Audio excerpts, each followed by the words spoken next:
So, good evening, everyone. So, we are here yet again with our Parivartan student guidance program. So, like every time, we bring a expert from their core domains, and this time also we have a expert with us. So, we have been discussing a lot about studies pursuing from abroad. So, again, on the same lines, today we'll be discussing about choosing PhD or higher studies from international universities and going beyond the borders of our country.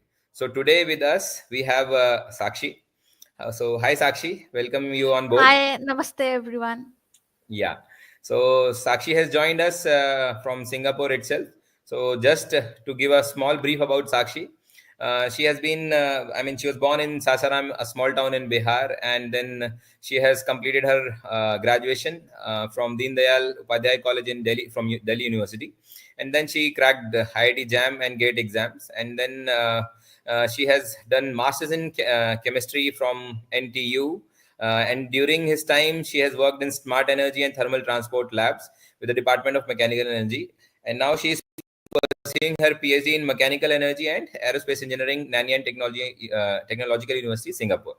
So we'll not waste much of our time, and then I will ask Sakshi only to give further introduction about herself, and then take us further into the journey to go and pursue PhD from outside. Yeah, over to you, Sakshi. Thank you so much, sir, for giving me this opportunity. Good evening, everyone who are or watching this show in Parivartan. It's very nice to be here. So, just giving a very brief introduction about myself because he already introduced me so well. I'm Sakshi, and I was born in Sasaram in Bihar. Then I finished my schooling from there, and then I went to graduation in chemistry from Deen Dayal Upadhyay College in University of Delhi. After that, I went to IIT Gandhinagar for my masters in chemistry, and there I got the exposure of research and engineering as well. And I joined a mechanical lab, which was smart energy and thermal transport lab. And from there, I thought that my interest is really in application, with some blend of science and chemistry, especially. So I decided to choose PhD either in materials or mechanical, and I got PhD admission in mechanical and aerospace engineering at NTU Singapore. And right now I am in my first year. I just joined 2 months back, and here in Singapore. That's it. Okay. So, straight away, the first question which I would like to ask, and so that our audience may get to know about you. What made you to choose this PhD from NTU, or going ahead of the borders of our country? So it's a good saying that wherever you are, you want to go a step ahead. That's what Yeah. everyone do in their life. So I went for like graduation in DU. So the next thing which any student in science would like to go will be an IIT for sure in India. So I tried for an IIT, and I got IIT Gandhinagar for my masters. After that, I had a choice either to go to some other IIT, maybe IIT Bombay or IIC Bangalore for my PhD, or I should go abroad. That was the next step. So that's how I thought that this time I should give up a big jump and I should try going abroad. And that's why I came for a PhD outside. The second reason to choose a PhD outside is a good work and life balance.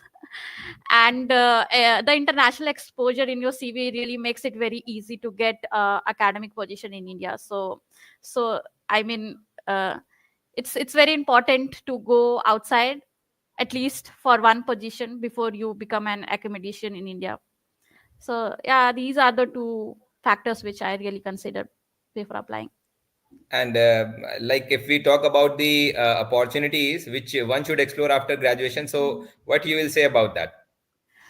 So honestly, PhD was not my first choice when I was in graduation. When I was really young, I really want to go like for cracking UPSC and everything, like everyone in Bihar like really dream of. But during COVID, I realized that my passion is really in research and science, and I should not waste that. Um, and then I decided to go for a master's in chemistry itself, and I gave my entrance examination. After masters, when I reached, I mean, when I landed up in IIT Gandhinagar, I realized that research is really really interesting, and yeah, going for a PhD would be a dream thing. So that's how I decided to go for a PhD. But there are other opportunities, depends on how someone looks for their life. So there might be some people who might look for competitive examinations after graduation, because that's I think basic eligibility to have that. So after graduation, if they are really interested for higher studies, then they should go. But if they are not, they should not delay it. They should start preparing from the graduation itself. And the competitive exams, like for civil services, for CDS, like defense, and there are all other examinations which they want to consider. In science, mostly in physics, chemistry, and mathematics, these are very hardcore subjects. They, if you are not studying a bit, I mean, you're not going a step ahead, it's very hard to find a job. um, uh, because they don't have many real life applications.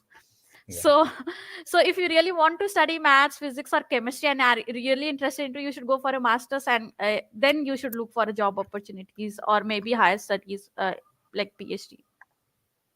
Okay, so like you were discussing that there are very less of options. So just Yep. wanted to know more about like core sciences only. You have done chemistry, right? You after your graduation you did masters. So just a question off track. So if not PhD, what were the other options a person can explore? Like you did well and then you got admitted to NTU for PhD, right? But not, if not PhD, then what are the other options for the sciences, pure sciences people? Yeah, so this is like a really good question. So when I was in my master, it's not like that there are not job opportunity after your masters. You can go for like, especially in chemistry, where there is a lot of dependence of industries, maybe cosmetics, pharmaceutical, or chemical industry. So they really depend on chemists. So there are a lot of job opportunities in chemistry. In mathematics and physics, it's more difficult because they are theoretical subjects. So going for a job in coaching would be a good option for mathematics and physics. But in chemistry, you can join industry, because after your experience for some years in industry, you will you will you can really do well in those area, and can even pursue higher studies if you want to. Okay. So now coming to that PhD only, I mean, what I mean, what made you to think, okay, that PhD is to be done? First of all, that is the first question, and then second is, you told that you got offers to do PhD from India also. So why you chose not India and abroad? So first two questions, then okay, follow up will be there. So as I mentioned, everyone wants to go ahead, step ahead. Yeah, I do had offer from India as well. But when I like when I really went to IIT Gandhinagar and I joined the lab, my professor's first question was like, what do you want to do after your master? Just tell me, then you can, I mean, I will take you in my lab. Because I was from different background. I was like, sir, I really want to go for a PhD abroad. He said, abroad is a very broad word. How will you decide that you want to go abroad? Even I studied in abroad, but I think now opportunities in India are like really well. And then he gave me a very good suggestion that if you are really landing in the top universities with a very good professor and everything in your PhD, then you should just go there, because it will be like dream come true in studying in a top universities. And if you really are going somewhere which is like comparable to IITs in India, then you can even consider doing a PhD in India as well, because uh, PhD in abroad is not that easy. Not just getting admission, but even surviving here is not like very easy. You will have to be like really adaptable to the things, to the weather, to the food, to the people.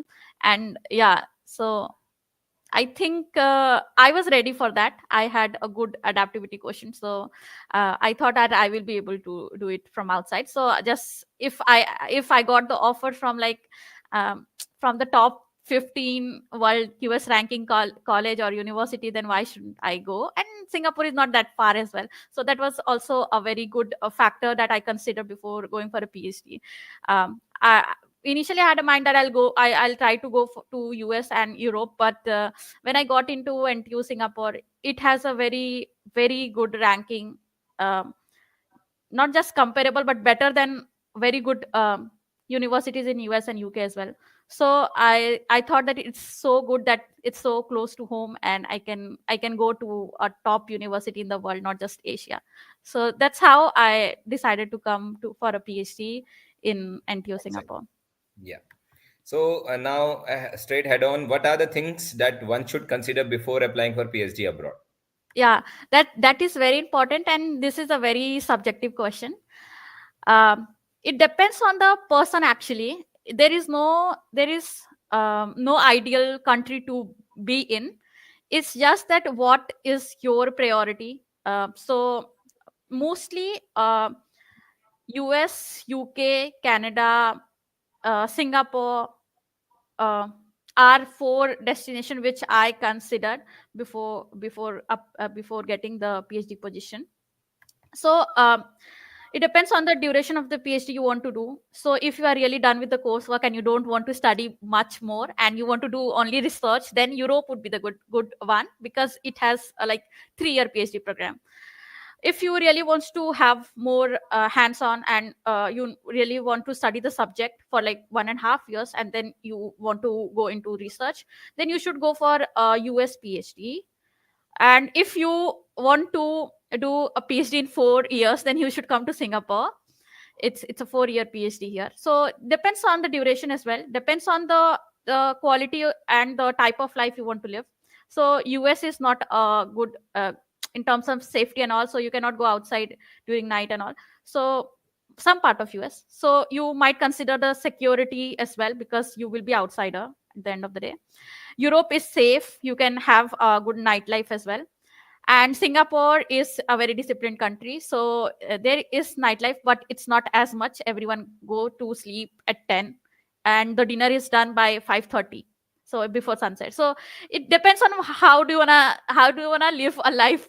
And the third is the QS ranking of the college and the professor profile, which is the most important thing. If you are really getting a very reputed professor in your field and getting a very good QS ranking or other ranking which are even considered in India as well. Because if you want to go for an academic position in India, then you should consider what are the parameters of ranking that is considered in India as well. So QS ranking is one that is considered in India. For those who don't know, actually, if you are coming for the if you got a PhD position in top 200 world QS ranking, then you don't need a net examination. Uh, for applying for a faculty position as well. So even if the rule change and it's like you need both, still you won't need both because you studied in the top 200 colleges.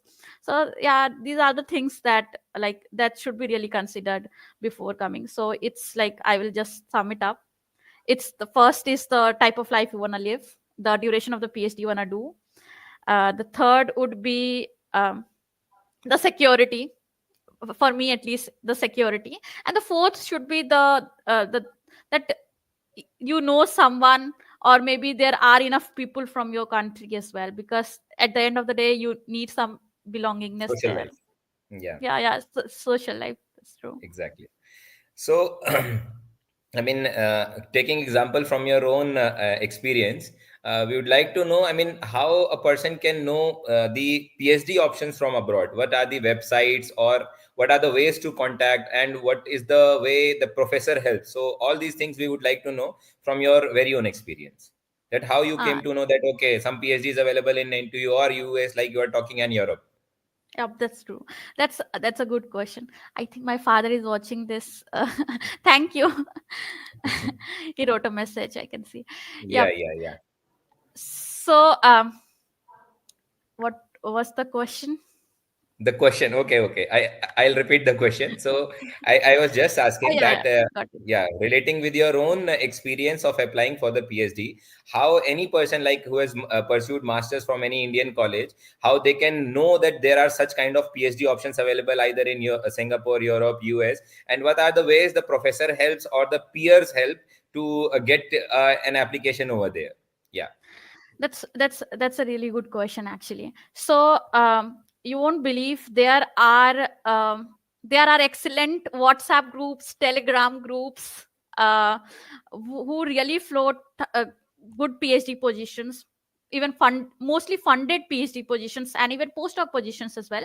So first, if I think initially one should be very aware for doing a PhD. I don't think so only intelligent or talented people go for a good college or good PhD. I think talented, intelligent, and aware people go for a good PhD outside. So I think the first is that at least in your third semester, if your master is for fourth semester, then in third semester you should start following what's happening in your field, where is like uh, whoever is publishing what do you like, read papers. So there are like first is the groups you should be in. So join Telegram groups, search for the keywords PhD positions, funded PhD positions, research, or maybe something like that. Then you can join from there. The second is to have a good Twitter account that is only focused for for just getting the positions info. So everyone who is like in research, they should know that the professors for some reason are very active on Twitter. They really post that they have some funded PhD positions in the lab and they're looking for a PhD student maybe. So having a Twitter account and following good researchers, good colleges, good school, good people, good journals are very important. Then the third would be like going to the websites of the universities you have ever heard of. It's There is no issues searching that world's top 20 colleges, and then you look in their profile. Then you go to the faculty positions, I mean the faculties who are like in your field. You can search the research area they are working into, how active they are, what is their group, what is the diversity, what is the gender ratio, everything you can consider. Everything is there on the website. So the good part, I think, that is in science is that the lab websites are really updated. So not just the college one, their personal lab websites are really updated. You will get every news from there. You can even see that they are advertising a PhD positions, and they will surely give the contact email. So there is no concept of phone number for sure. You just have to drop mail. But ma- for the mail, it should be like completely professionally drafted and sent at the correct time zone. I mean, considering the time zone of their country. So the third would be like going to the college and the lab website. And the fourth, which is very unique, but I think it's very helpful for a lot of people who really are like very active in research, is to read the papers. Whatever research you are doing on maybe electrochemistry, maybe robotics, maybe artificial intelligence, I think you should read the papers of the top journals. See who are the professors, who are the students working, which colleges they are from, and you should look for the PhD requirement in their labs, their colleges as well. You can even write to a professor if you like some idea and you want to work upon like an extension. So you can drop them a mail, but the mail should be like very very intelligently crafted. So yeah, these are the way you can go through this is something you should do before October. I must say, whatever I'm saying, this should be done before October, because after October the applications will start coming in. So you have to take a decision and a call, which university are you going to apply for. So applications are not free. There are a lot of colleges whose application is like really expensive for Indian.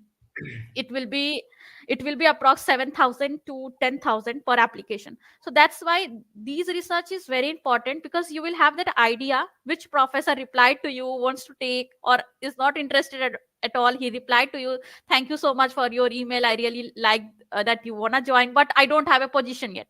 So why will you apply to the college and waste your money? You will better go to the different university if there is only one professor in your field, in that particular college. So that is what I did before October. I uh, I, so I I was into the groups. I was into the I was onto the Twitter to have a check. I was looking onto every college websites and lab websites to have to know that what's going on. And then I really cold mail. Uh, uh, for cold mails is approaching a professor freely onto the mail for a PhD position. So I really cold mail a lot of professor about my interest, and whether they really want to have a PhD student this semester, or they are really interested in my profile. Then I wanted to apply there. So that's how I cold mail them, and that then I applied to the college. So keeping the financial part like sorted, you should do this before October, so that if there is any other additional requirement, maybe TOEFL, GRE, IELTS, then you can at least have some time to give it, right? So after October, then one should focus on the applications in US universities first till December, because almost the deadlines of the US universities PhD is mostly in December, and in Singapore as well in December. And then the UK and the European university, because they have a deadline at least from till March, I guess. So that should be the order as well, uh, to follow. Okay, and now since you told something about funding also in between, so Yeah, yeah, yeah. how to go about that fact? I mean, like you told that the application fee itself is very, very high, and then Expensive. again, the PhD fee is also high for some of the colleges. I guess I have heard for US. Okay, so just want to know with your own experience about the application fee and the fee for the curriculum and the scholarship, that how we can go about it to pursue the scholarship wherever we are going. Yeah. So I really want to focus on this, that a lot of people spend a lakhs of rupees for getting a good PhD outside. But if you are working smartly, you don't need money at all. I mean, I really mean it. Um, so there are a lot of funded PhD positions that will start funding you since the day you joined. You really joined. Even if you joined in between of the month, you will get the money of that month. So it's like that. But before that, the part is like it's not that expensive if you are like wise enough to handle. For me, as I mentioned, I really first, I mean, I cold mail the professors first, so that I could understand that whether I should apply to their universities or not, because it's expensive. The second, which is like very important, there are a lot of universities that waive off their application fee as well, but most of them won't do, because it's an application fee. Once they expect everyone to fill that. But if you really think that you will have the problem of face of paying such a huge amount of money, then you just can mail them. You will have those contacts on the website, on the admission process website of the university. You can mail them, you can ask them. They might need some supporting documents, maybe your bank statement, and they will just waive off your application fee. So that's how you can get the waiver as well. And the third is that you also can give priority to those university who really have their application free. So it doesn't mean that the entire department will have like the even university have different schools, and every school have different application process. So maybe department of chemistry have the application charge, but cognitive department of cognitive might not have the charge. So I think cognitive science in MIT don't charge for PhD. The PhD positions, I think that Rice University in US, it's a very good private university. It's funded.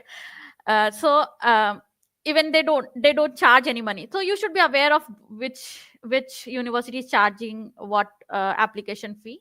Apart from application fee, I don't think so there is any other charge you I mean you have to be a before admission. After admission, yeah, there are a lot of things like visa and these stuffs come in. But till then, I don't think so. Apart from yeah, application fee and the examination, you might uh, need to give maybe GRE, TOEFL, or IELTS. But for PhD positions, mostly TOEFL or IELTS English proficiency examination might be waived off, because if you get the proficiency English proficiency certificate from your undergrad or maybe postgrad, if the college agrees.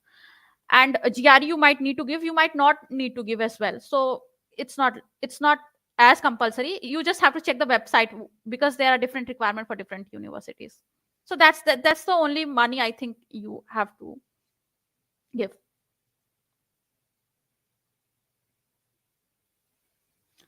You are mute. The application fee can be waived off depending upon university to Yep. university and course Yep. to course, right? Yeah. And yeah, so about the scholarships over there.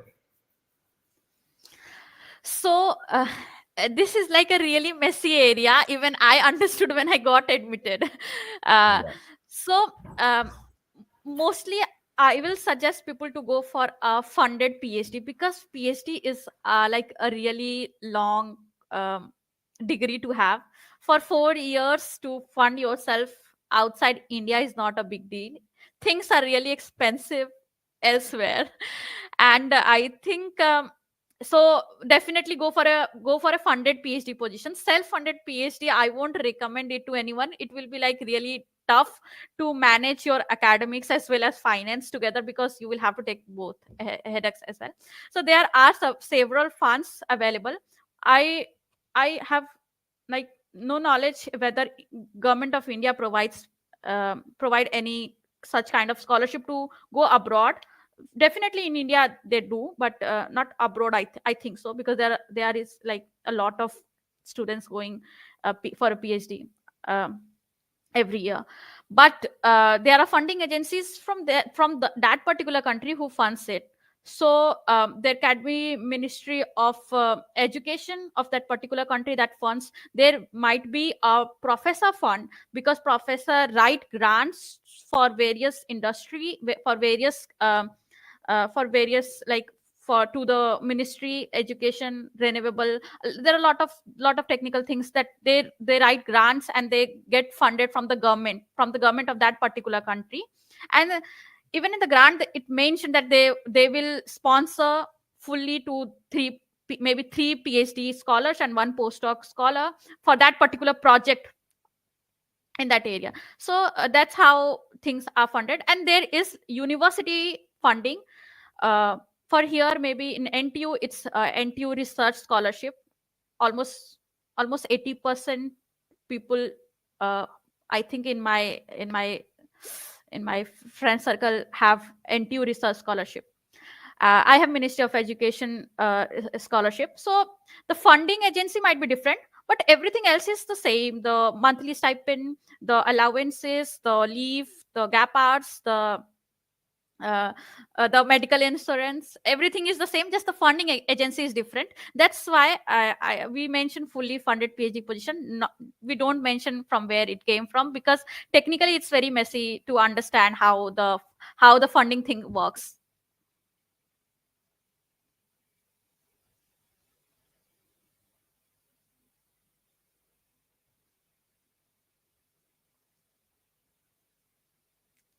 uh, uh, am I audible?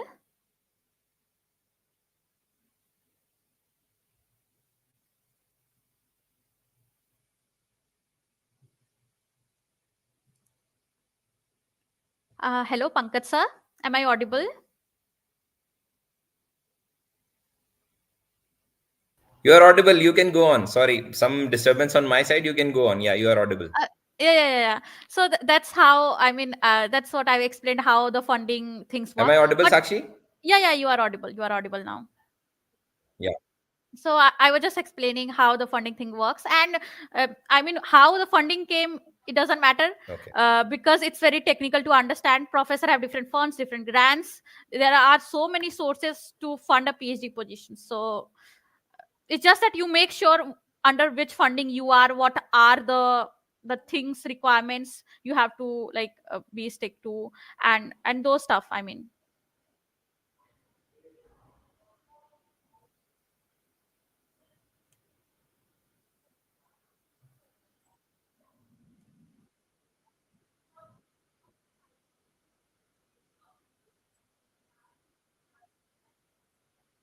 But I mean, it will be my personal Okay. suggestion So, I to mean, clarify all those you things. get admitted to a PhD program outside. Okay. So, just share a bit of the first day or the starting days hands on experience, how the days go on over there. What uh, are the kinds of assistance that you get because you are completely an outsider and going to a new university?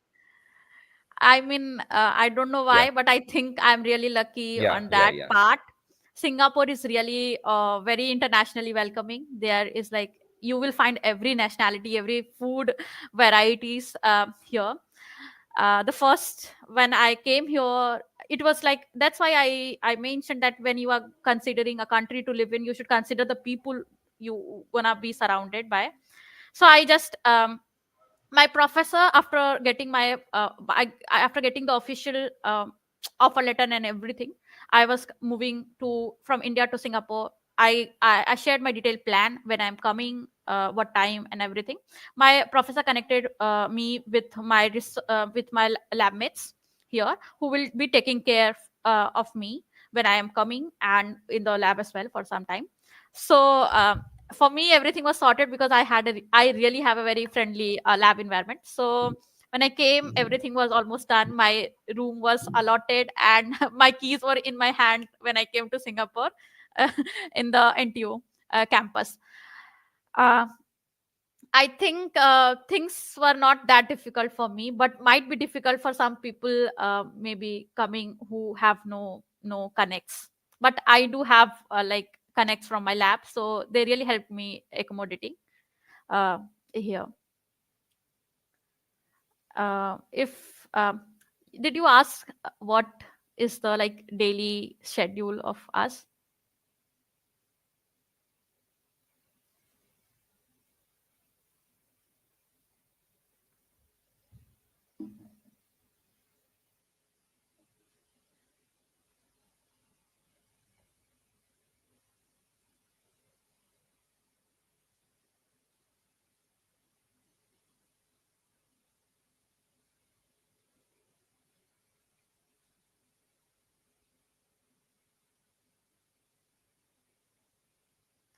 Uh, Hello, Pankaj sir, are you audible?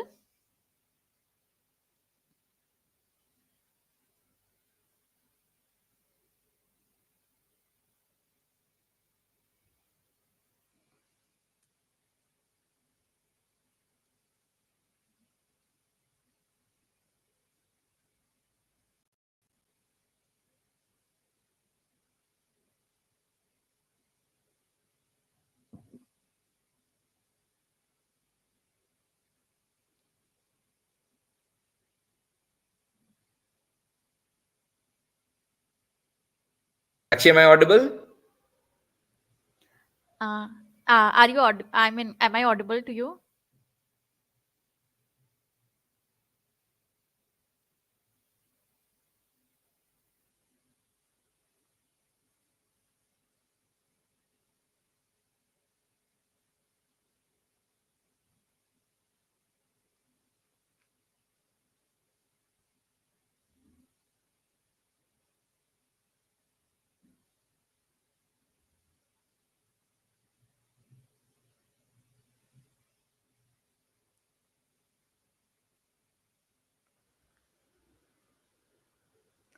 I could see some messages. Thank you so much. Yeah. Am I audible now? Yeah, yeah. Now you are audible. I don't know what is happening today. Okay. So, the network is Is there? interrupting. Oh, Okay. okay. Yeah. So So yeah, I I was mean, just you discussed about the, yeah. I mean, I Go discussed about on. that.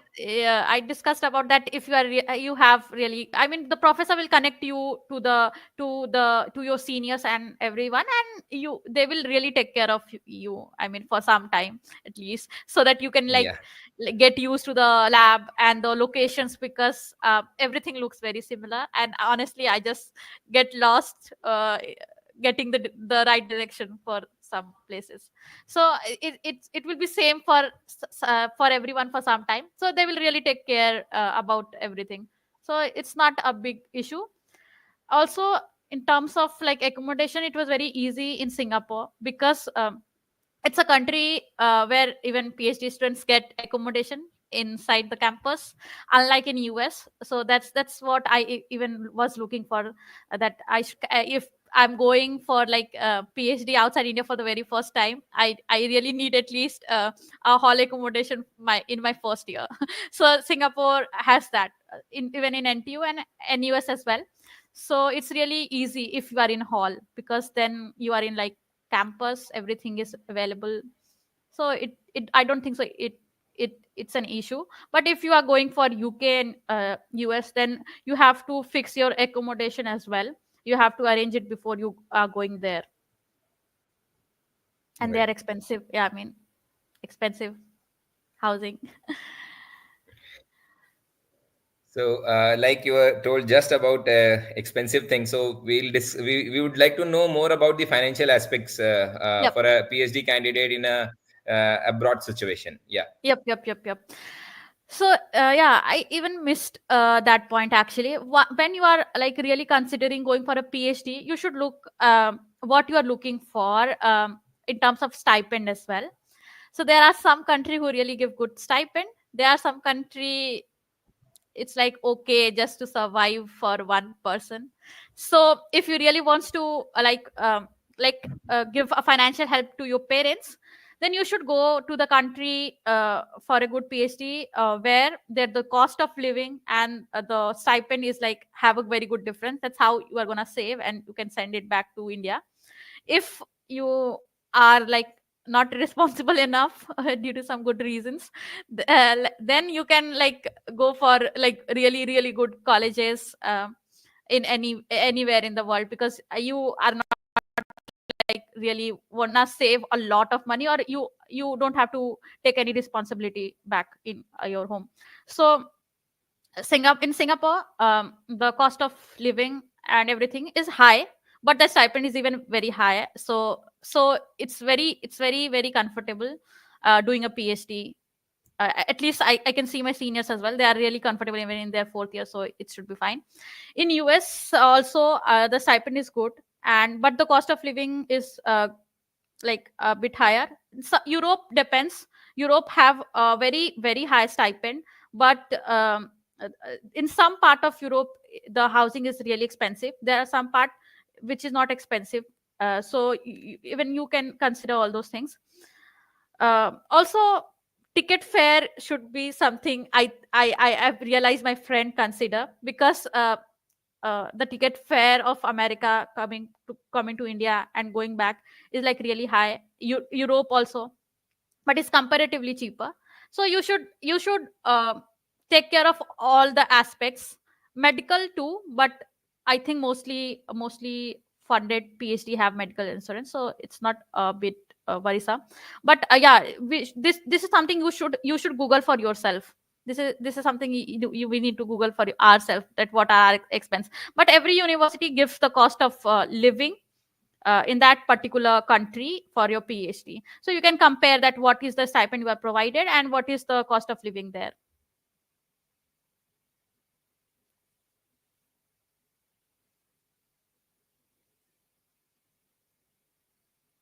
I think there is some issue going on with your network. Oh, okay. Yeah, I'm back. I'm back. Yeah. Yeah. So you So were discussing. Huh. yeah, I forgot. I mean, a lot of students might have I might want to get some idea of the stipend. The stipend here, which I get in my first year of my PhD. So it's almost like an India. There is some junior JRF and then SRF after qualifier, or maybe India there is some other exam. So after my qualifiers, my stipend will increase. Before that, for 1.5 hour, for 1.5 year, the my stipend in Singaporean dollar is 2,700, which is like equivalent to 1,70,000 in India. That's monthly. But I don't have to cover any kind of fee, any tuition fee, or maybe any other fee. So it's like my pocket money. That is something that is for me. I don't have to pay for anything. Okay, Food and food one, food and accommodation I pay. Yep. yeah. One more aspect of it, I mean, are there opportunities like in Europe and all? We get to work outside also to meet the expenses. So, Yeah. would like to know more about it. Yeah. So the thing is that every country have their own rules regarding the work hours. For Singapore, with student pass, I think it's 12 hours a week or maybe 16 hours a week. I have to check. For US, it might be different. For UK, it might be different. But for PhD, it's very tough to do a side job as well, because PhD is like almost full time. So mostly fully funded PhD positions are recommended. But for masters, I can see a lot of people who are doing masters and they are doing part-time job, because in masters there are not enough scholarships available in any country. Even if I go for a masters in Singapore or US or Europe or maybe somewhere else, there's not enough scholarship there. So if you want to go for a good masters, and if you get an IIT, I would suggest one should go for a masters in IIT, because I think you really have to like be very serious outside for your masters, because you have to do your studies as well, and you have to do a part time maybe for your pocket money at least. Even if, I mean, you can get a loan for your education, but still cost of living is even higher, so you need to do a part time job. But for PhD, I don't think so. A lot of people go for a part time job, because if PhD is itself a full time, and the professor try their best to fund their student with a very good amount of money, because even they want their research to be like the best. So I think that's the thing. I mean, even I don't know what is the working limit of Singapore, because I never checked it. Okay. So, you just uttered the word professor. So, just to know more about the culture, I mean, it is like more of a social culture with the professor, as compared to India when we go outside, because there is a diverse plethora of people who are available over there. So, how do they deal with this diversity in abroad? And what is your personal experience while working with these professors? Yeah. So it's a very interesting question. It's also a very subjective question as well. It depends on the professor first. Some professors are very friendly. They will invite you for the to their home for a party. Some might be very professional, and they will just talk about your professional work. That's it. There is no social discussion.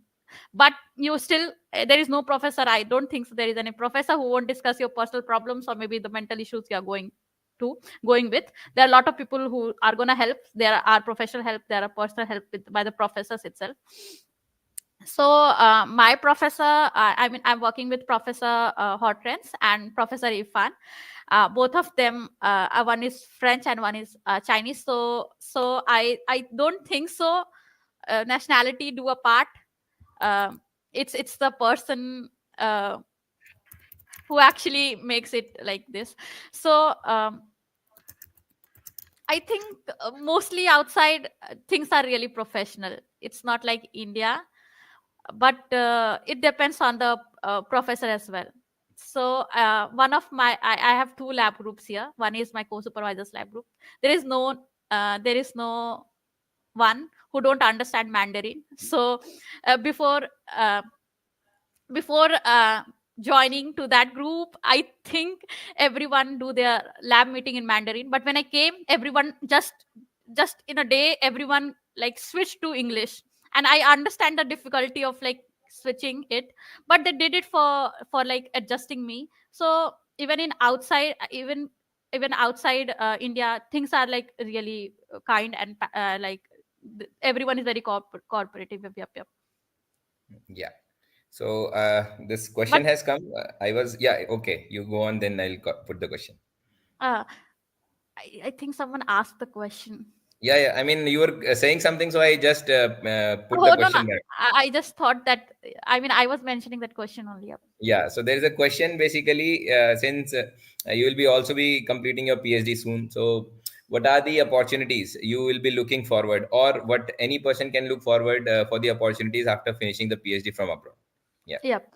So the first and the like the top one, which I think 50%, not more than 50% people wants to do, is to go for a faculty position, either in India or maybe the country they are living in, or maybe somewhere outside. Even I am looking for, like, I want really want to go to academia, and I really want to be a professor somewhere in IIT. So that is what I am looking for. But there are a lot of job opportunities even after a PhD. Depends on the subject as well, a bit.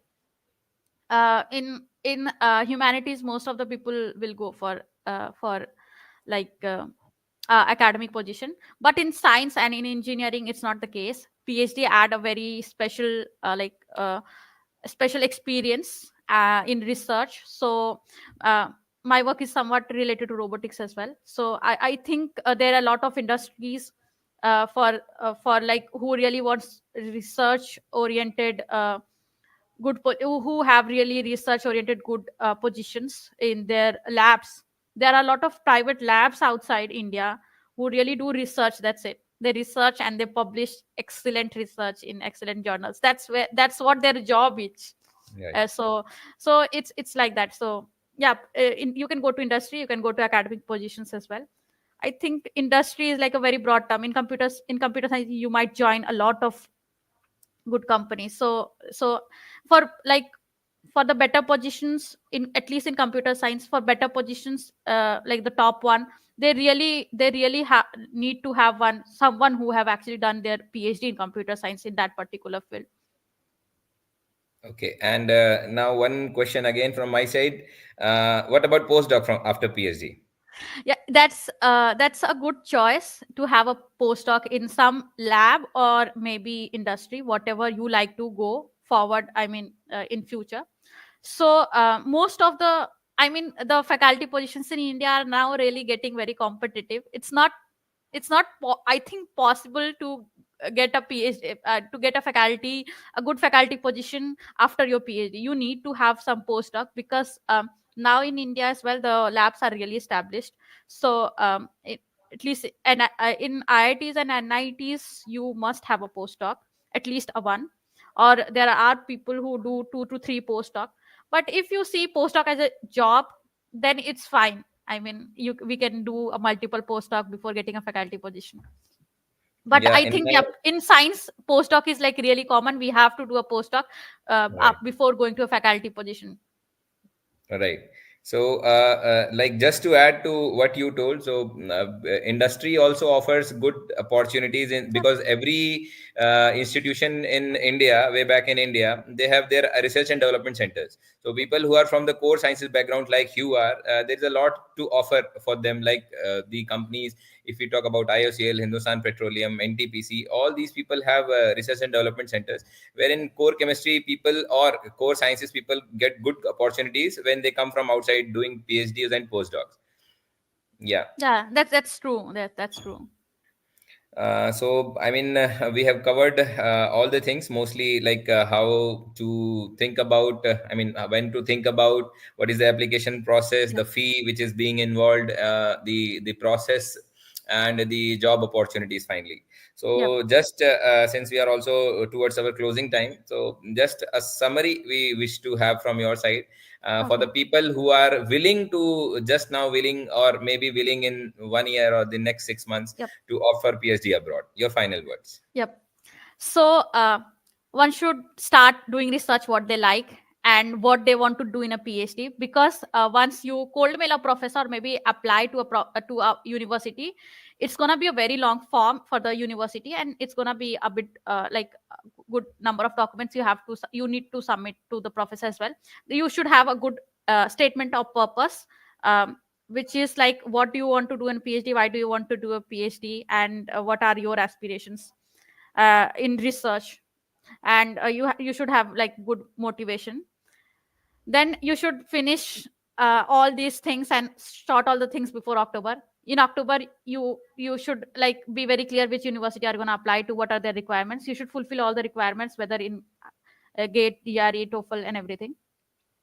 Then by December you should apply to the colleges. Also, I should mention that one can PhD is like very personalized way of getting somewhere. It's different for me, it's different for anyone else. So I think you should maintain a sheet of list of professors, universities, when the deadlines are, what are the positions they are floating and all, for yourself. Nobody else, I think, will be able to help in that. And then you should follow the timeline. By December you should like almost finish the application for at least two countries, America and Singapore. You still have time for the August intake. You still have some time for the European countries. You can cold mail them. Mostly European countries labs applications are free. ETH Zurich, it's a top university, but it's free. I mean, the application there is free. Then by March and April you have to wait for your results. After March and April, then if when you get your like if you get selected somewhere, then you will have to do a lot of formalities and all. But I don't think so it takes a lot of it takes you just need to be very aware of what is things. You can Google everything. Everything is there on the website, YouTube, and you can email a lot of helping hands from the website. So there are a lot of student groups and a lot of administration involved in helping the new intake. In August you will be like joining the university. If somehow you could not land in the August intake, you can also go to for the December one.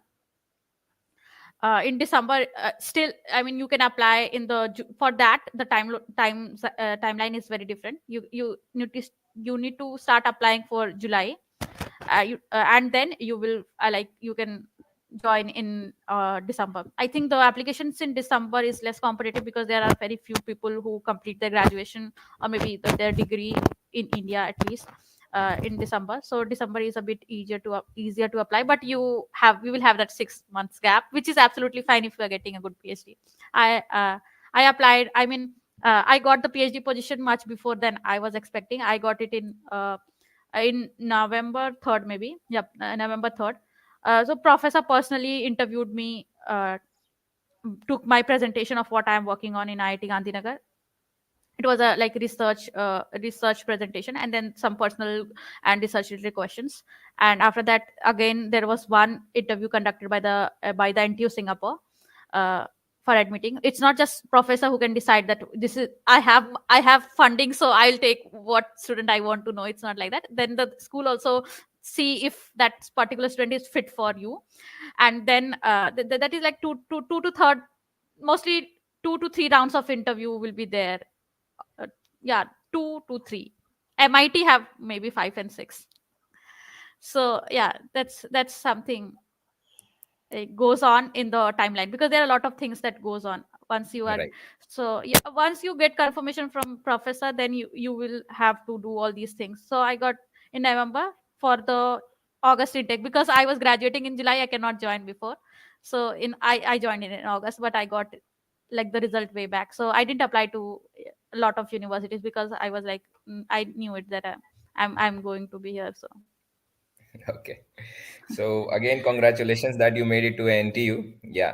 And thanks a lot for your precious time and your experiences that you have shared on the platform. And I think many people would be benefited. People who will be watching this video broadcast yep, after yep, yep. this. Yeah. And again, thanks a lot. And again, we would like to welcome you on board again in the near future when you'll be completing your PhD for yet another session to share your experiences here. And Yeah, so this is all. that's gonna take at least 4 years maybe, because I just Not joined. an issue. Yeah, for those who are like watching this session and they really want to apply for a PhD, but they don't know how to start from. That's the most Yeah. difficult part. Just Right. begin is half done. One Yeah. should remember this, that just start it, then it's almost half done. If you have any Right. problem, you can just put on in the comment Yeah. section. Right. I think somehow I'll get those questions, and if not, I Yeah, mean, yeah, you will definitely get. Yes. yeah, yeah, yeah. And if not, then you can just email me. I will just drop my email ID there. If you want to if you want really want help in SOP, motivation letter, or maybe CV or something, you just don't need to pay to the agent or everything. I didn't know that there are agents for this. I Yeah. came to know after I got the PhD. My Yeah. friend Right. told me, oh, you don't need to do it for me, I have agents. I don't know, okay. Do you have it? So you just don't need to spend the money on that. I mean, you can just put email, you can email me. If I will be able to help, I will surely help you. Sure. Okay. Thank you, Sakshi, once again. Thank you so Thank you for much. coming. Thank you so much for having me here. Thank you, Parivartan platform, for giving me this opportunity. It is really nice because I saw the videos, and I used to watch the videos as well. I mean, I keep on watching Yeah. it because my father has been here as well.